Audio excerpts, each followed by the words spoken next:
What's going on, guys? You already know who it is, man. It's your boy Gary Fit, and we are back to react to what's new on the tube, man. Hey, man, we got a special video today, man. The most brutal human deaths ever discovered, man. Fresh off work, bro. You already know we straight to the grind, bro. We don't take days off, man. If you're new to this channel, man, I just want you guys to know that we post every day. Most consistent reactor on the tube, man. I'm extremely excited that you chose this video to kill your boredom. And yeah, man, you know what it is, bro. You know the drill. If you want me to react to anything, bro, leave it in the comments. Send it to me any way you know how, bro. Send it to me on the gram. Send it to me through the tube, bro. Follow me in the description, bro. All the links are in the description. So yeah, man, we're just gonna get into this video, bro. You know, we do everything: body cam, sports, educational reacts, the whole 9 yards, man. So yeah, bro, today's been a little bit of a weird day, but hey, man, we're still pushing through, still trying to get these reactions out to you guys, man. So yeah, like I said, title: most brutal human deaths ever discovered. We're just gonna jump into it, man. What? My bad, bro. I saw this video on my feed and I was like, hey, man, fuck it, let's try it, bro. Of history, you'll soon come to realize that 1,000 is nowhere close to counting it. Try more like 1,000,000 if you don't that's enough. And through the ages, people have had to endure some pretty painful delays. Bro, what do you guys think is the most craziest way that someone's been found like dead or something, bro? Because dude, I feel like, I don't know why I didn't talk more about this before I started the video, but it's like there's like so many like crazy ass ways that like people can die, bro. Like, have you guys seen Final Destinations? Like, you know what I'm talking about, bro. I be on that Final Destination tip. Like, sometimes, like, when I'm driving, or, like, if I'm even just, like, walking, and I notice something that could, like, set a bunch of series of things off. Like, you guys do that, too, bro. I'm not the only one. Don't act like I'm not the only one out here doing some shit like that. But, dude, I be paranoid, bro. I'm not gonna lie. Like, sometimes I can be a paranoid-ass nigga, bro. So, dude, I'm trying to see what's up. Dude, this video might make me, like, never leave the house again. Less common than they used to be, especially because of just how tough ancient Earth was compared to now. And we can only guess what kind of bull our ancestors had to go through. But once in a while, we don't have to, as occasionally, researchers would get really lucky at the expense of a seriously unfortunate individual. And we get to see firsthand some of the catastrophic injuries that ancient people had to endure, and sometimes even survived. But the first case... Oh, fuck no, bro. Are you kidding me? Dude, this is the first one, bro? Dude, this is the first most brutal death. Are they going from, like, least brutal to most brutal? Because if this is, like, the least brutal in GG's rest of the video. Situation. And unfortunately, is a mode of death still within the realm of possibility, as it was a shark attack. But not just any old shark attack, but rather the first conclusive one recorded in history. An achievement that certainly nobody wants to have. Shit. Nonetheless, goes to a 3,400-year-old hunter-gatherer from Japan. Shout out to hunter-gatherers. 24. The discovery was made in 2021 off the coast of the Seto Inland Sea, where researchers located a male human skeleton in really rough condition, being absolutely covered in lacerations that spread across his arms, chest, abdomen, and hands.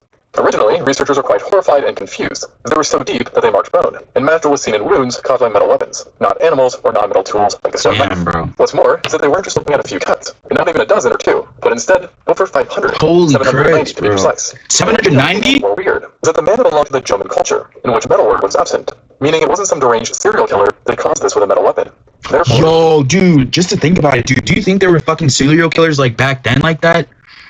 Damn, like they weren't, like, obviously they weren't called serial killers during that time. It's like nobody knew, but like you think there were people that like were like fucked up in the head and went on like insane, like just killing to just kill? I feel like, dude, that definitely had to be common, man. What the hell? You never think about those kind of things. That they were V-shaped and identical to those seen in modern-day shark attacks.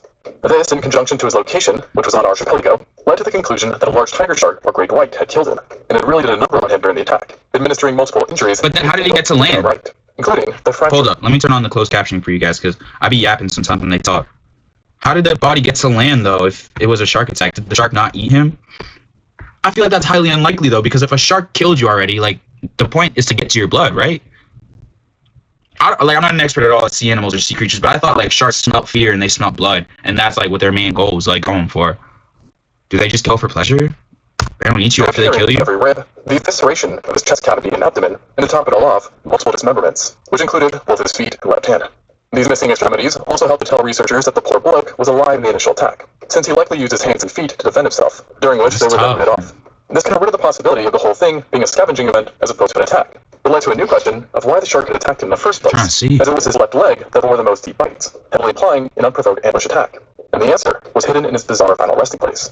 Opposed to being found at sea, as one would expect, or in a place that was once submerged, the victim was found in a traditional burial site, and his bodies did not show signs of being in the water for long, meaning that he likely wasn't alone at the time of the attack. And given that the Joman people were exceptional fishers, the current belief is that a group of people had gone out on a boat to catch fish. At some point during the fishing excursion, the unlucky man had left the boat and gone into the water to perhaps spear fish or simply bring up a catch, not knowing that the spilled blood in the water had attracted the shark. Educational reacts, bro. Educational fucking reacts, bro. Let's fucking go, man. I'm that fucking nigga, dude. Let's go. Under attack. The others that were with him then came to the rescue and pulled him up. But it was already too late, and the only thing they could do was bury him, as he likely died well before reaching the shore. Now, if you're planning a trip to Japan, don't panic quite yet. Yes, there are still sharks there now, But the situation was much dicier back then, with the number of known shark teeth implying that their populations were significantly higher than they are now. Yeah. And this is also reflected by the Jomon culture, which features multiple art pieces that depict various sharks, namely hammerheads and tiger sharks. So it's likely that attacks hammerhead sharks are so ugly, now, clearly, this particular incident had a rather regrettable ending. But not all horrific injuries ended so poorly. Sometimes, ancient humans not only survived traumatic wounds, but even thrived afterwards. This best showcased by this motherfucker eating that shit though. Hey! 1,000 years ago. For a long time, researchers have been well aware that amputations occurred before modern medicine. Damn! Honestly, the oldest known case was only 7,000 years old, involving a Neolithic farmer from Europe. So everyone was pretty excited when in 2020, a group of I scientists... wonder how they did that shit, bro, because like how do you stop it bleeding without like blood clots, bro, at that point, man? I don't know, somebody hit me. I don't know medicine, bro. stumbled upon a much older specimen in Borneo that bore signs of a successful amputation.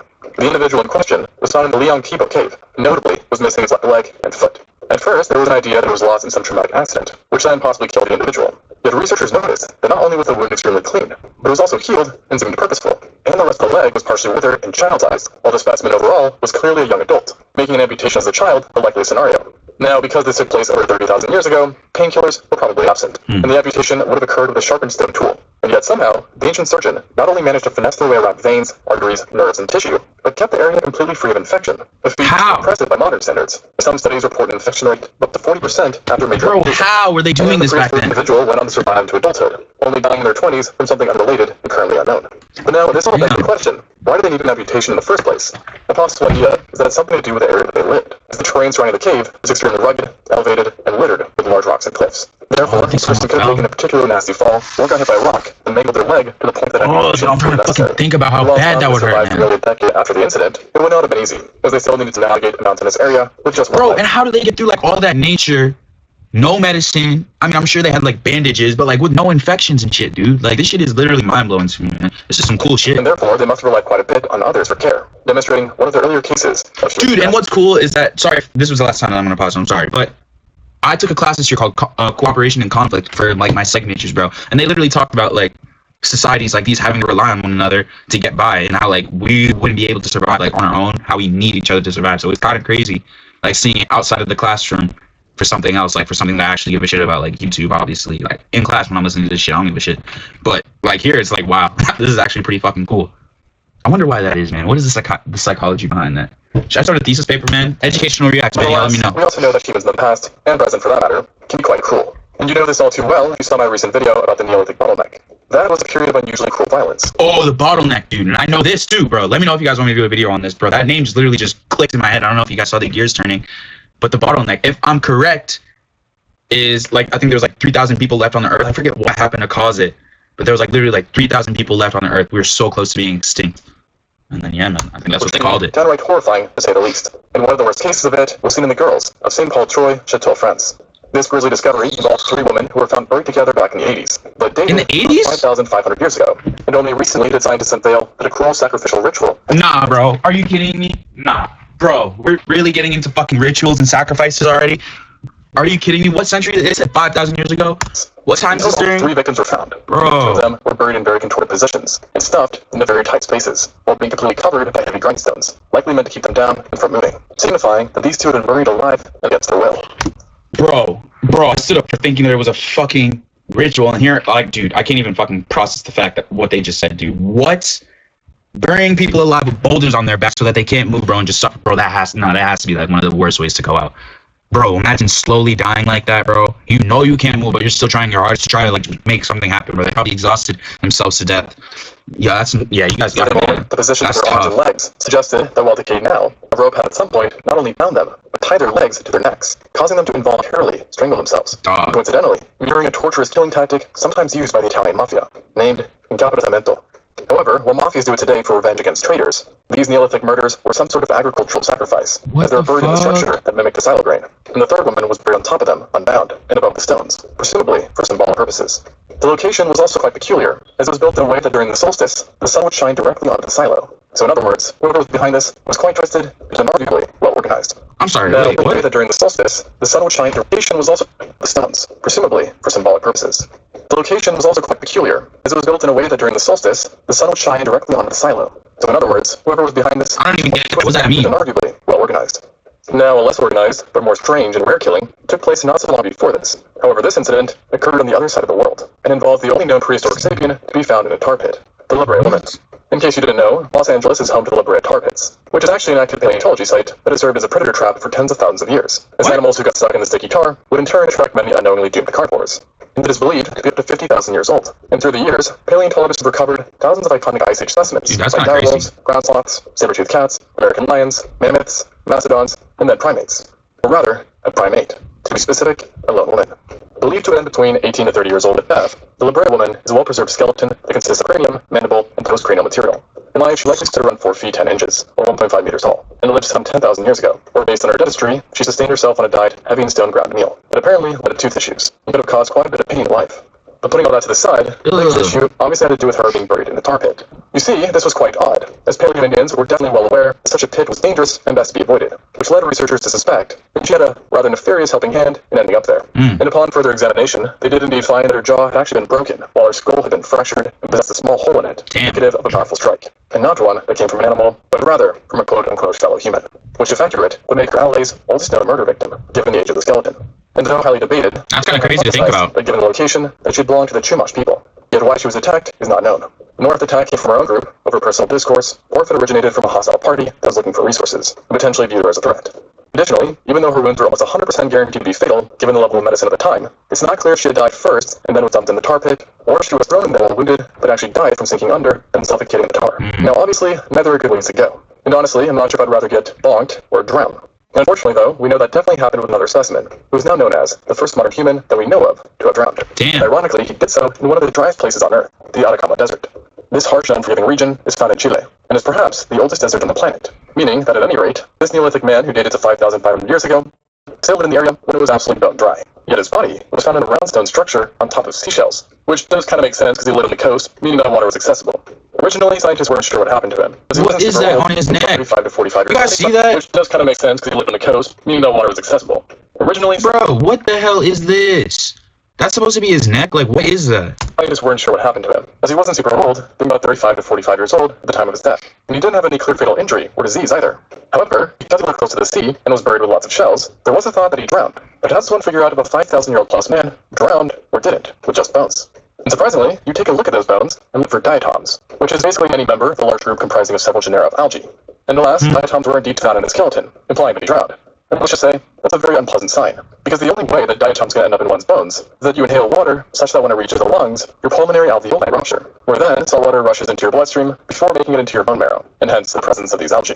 So, a very brutal ending for an already harsh life. Tough, as it turns out, the man was already in very poor condition, showing signs of having arthritis, bad enough to damage his bones. And his legs are roughed up as well, suggesting a life spent squatting. Those are his legs, man. Those look like fucking... Dude, those were his legs, bro. They look like chicken wings, dog. Bro, literally like 10 centimeters. I don't know. I thought I had a ruler somewhere. 10 centimeters. Dude, those literally look like chicken wings, bro. It's just crazy, man. Suggesting a lifespan. How tall did they say he was? While his arms and shoulders were further messed up, reflecting a life rich in swimming, rowing, and harpooning, which matches the assumption that he was part of a coastal community. And, you know, just for a cherry on top, he also appeared to be extremely iron deficient. Wow. An ailment that was chalked up to a severe tapeworm infection, which can be common in mishandled fish. And just to make everything a tad bit more tragic, it turns out that he did not die alone, but with 3 others. Another male, an adult female, and even 1 infant. Damn. Radiocarbon found that all 4 had died at the same time. But how, you might ask? Well, they lived in a very seismic area, and so it's believed that an earthquake and then a subsequent tsunami is what did them in. But what's rather peculiar is that when they tested the rest of the skeleton for diatoms, they found none, heavily suggesting that unlike the man, they had not drowned. And so now while it's still possible that an earthquake killed them from the non-drowning related dangers, it is now less likely that a tsunami and earthquake is what did them in. And the current hypothesis is that the man just accidentally drowned, maybe while diving down to forage, while the others just happened to die around the same time and location from other causes. What? After all, the Atacama Desert was and is a very grueling place, where it can be hot, cold, and very, very dry. I guess. Although it should be said that Earth back then was also just in general tough, regarding location, and sometimes we humans made it more painful than it already was and had to be. I mean, just take a look at this guy, or this girl, or really, any of the other 38 humans found in France with holes in their skulls. What? What you're looking at is not a mass murder crime scene, or even warfare, but rather a poor attempt at surgery. Oh, yeah, the lobotomies. Trepanning, which, as the skulls show, involved drilling a hole into one's head, and was perhaps Homo sapiens' first widespread surgery, unfortunately. The site in France specifically dates to about 6,500 BC, making it one of the oldest, if not the first cases of trepanning that we know of. That's crazy. It was by no means isolated, and multiple sites have been found with evidence of this strenuous procedure. What was the point of it? With an abundance of brutal fossils, with some studies even suggesting that up to 10% of all Neolithic people underwent this treatment. What the fuck? In the French site, it was closer to 33%. And given super high rates, using was pretty safe. But no, it's not what you'd expect from drilling a hole in your head. And less than 40% of the skulls showed any signs of healing, meaning more than 60% died, with the main ways of death likely being infection, blood loss, and of course, trauma to the brain if the surgeon went too deep. And even if they were in the metaphorical clear, healing was no joke, often taking several months for the area to close up. And even then, it was likely you'd still feel awful. Plus the fact you might have endured the surgery itself, which definitely took place with no painkillers or anesthesia. That shit hurts. After the surgery, it's not that sharpened stone knives, or in some cases even seashells, were used to carry out the procedure. And people at virtually every age were found having done this. And so looking at the widespread nature of this procedure, you might ask, what was the purpose of this? Well, basically anything, according to some. Potential reasons included spiritual purposes, treatment for epilepsy, relieving head wounds, which were more common at the time, courtesy of ourselves, or could have been done what was the something as context simple of as a that? headache. So basically, if you wake up in ancient times, Dude, they fucking knew about epilepsy back then? Like, what? I'm trying to figure out, like, what time period all this is taking place in. I don't know if they're jumping around or not, but damn.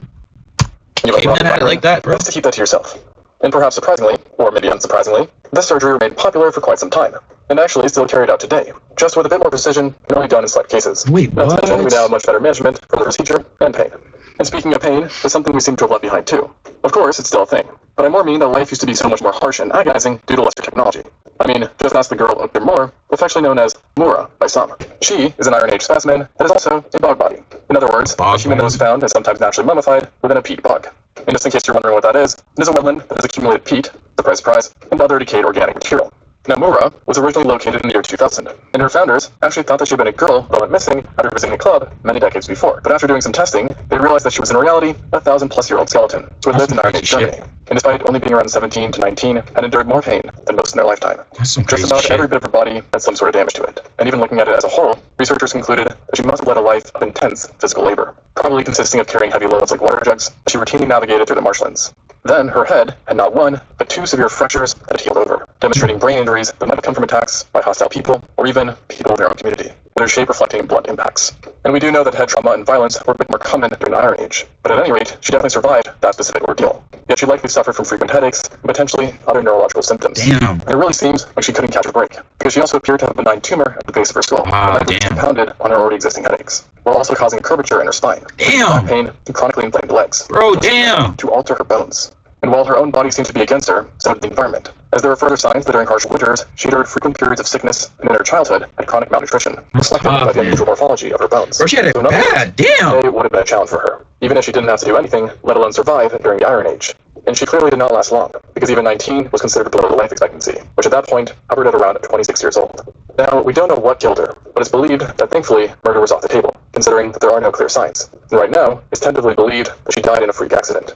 However, one mystery that remains is that she was found alone and naked, with not even any objects or Bro, being associated no with her, way. suggesting that someone had altered her body after death, and then presumably buried her into the bog. Which again makes one wonder, why? Why not just bury her on land? And the answer is that maybe they were trying to hide something. Yeah, and no, sadly, that's not even shady. death did more get a break, as when she was recovered back in the day, it was done accidentally after machinists scooped up her remains. Bro, nah, bro. Come on, man. Dog. Even after she's passed, bro, she's still getting it bad like that, bro. She's getting done so bad, man. Hey, man. If you don't believe in fucking ghosts, man, like, whoever fucking... I mean, like, I don't even know what to say, because it's like, bro, like, obviously that machine didn't mean to scoop her up, bro. It's just like, damn, bro, like, she's definitely got some people that she wants to haunt, man. Like, fuck. 100 different pieces that needed to be stitched back together. So with that example alone, I think we can conclude that life can really just be dang hard. Dude, which is damn. now shared by what is currently the first known victim of the plague, a 5,000-year-old hunter-gatherer from present-day Latvia. He showed signs of having died around the age of 20, and likely did so after being bitten and infected by a rodent. That unassuming bite would one day come to doom him, That's as it happened to be disgusting, laced bro. with bacteria that humanity knows all too well. Yersinia pestis. In other words, the bacteria responsible for the plagues, like that of Justinian and the Black Death. So, not good. Now, when you get the plague, it usually comes in 3 different forms: pneumonic, septicemic, and bubonic. And while we don't know which one the man had, it clearly killed him, and unbeknownst to him, would proceed to kill over 100 million other people through the years. Which is crazy. I mean, seriously, nature just seemed to be more messed up back then. And I already know I mentioned it, but we as humanity seem to follow that trend, especially in the Neolithic. And there's a buffet of live skeletons to choose from that time. and that pun is intended because many of them show signs of cannibalism. Additionally, we also have nicely preserved specimens that show us that one could go through dismemberment, decapitation, being burned alive, stabbed, bludgeoned, shot with an arrow, or sometimes a combination of all these things together. And obviously while violence still occurs, in many ways it is comparatively much more tame than the present. And I should also mention, there is also the trend of doing this to large groups, as well as over 100 mass murder sites are known from throughout the world, showcasing ancient man's enthusiasm for violence, and creativity, and cruelty. Maybe the takeaway. Damn, bro, that's gonna do it for this video, man. What do you guys think, bro? I thought that was a cool ass video. I'm not gonna lie, dude. I think I'm definitely gonna try to react to more kinds of videos like these, like learning about like history, about like what the previous like societies kind of went through before our time, I guess. But yeah, man, let me know if you guys enjoyed that video. I mean, like, I don't think anybody could survive any of those scenarios, but if you think you could survive any of those scenarios, definitely comment down in the section which one and why you think that you could survive. But at the same time, also want you to comment any kind of reactions that you want me to react to, bro. We are reacting to anything and everything, bro. We are not afraid to react over here. All that other shit that your other reactors aren't reacting to, we'll do it, man. So send me that shit and we'll react to it, bro. I appreciate you guys for tuning in with me, bro. 80 subs, bro. 80 subs. Can't thank you guys enough, man. We've been growing so fast. Only been posting for a month, but we're posting every day, man. And yeah, bro, you guys know the drill, man. I appreciate you guys tuning in with me. I'll see you in the next video.